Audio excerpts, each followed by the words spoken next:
preserve our independence, we must not let our rulers load us with perpetual debt.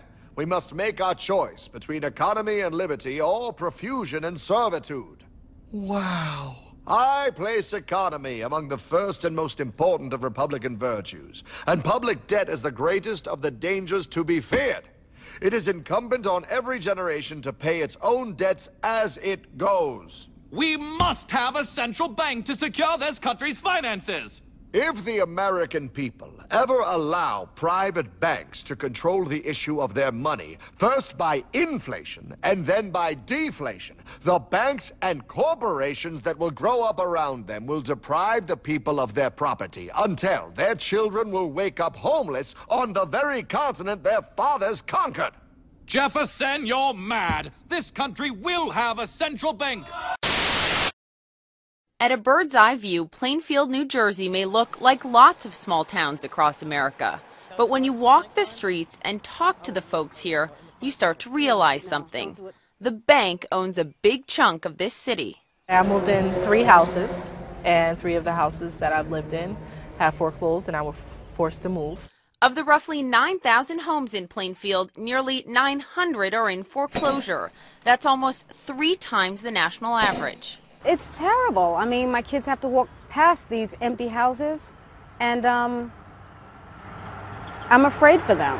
You won't find padlocks or boarded up windows, but it's not tough to find people thousands of dollars in debt on their homes. Right here on East Front Street alone, there are 25 homes in foreclosure, and just down the way on Berkeley Terrace, you'll find 8 more.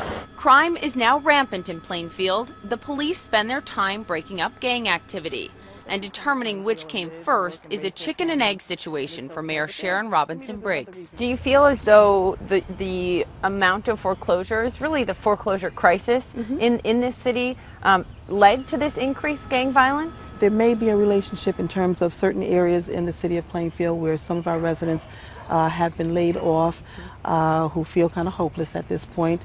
The highest density of foreclosures is near the gang violence, 123 within a half mile. But there are hundreds more all over town. I'm looking for more help from these companies. You want more help from the banks? More help from the banks, absolutely. We reached out to the banks that hold the most mortgages of foreclosed homes in Plainfield. Bank of America wouldn't comment. Wells Fargo issued a statement saying they continue to work with borrowers to find alternatives to foreclosure.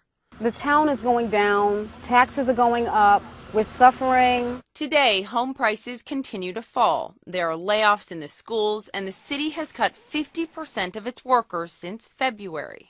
At Rise and Shine restaurant, the owner says business is slumping. There are ups and downs.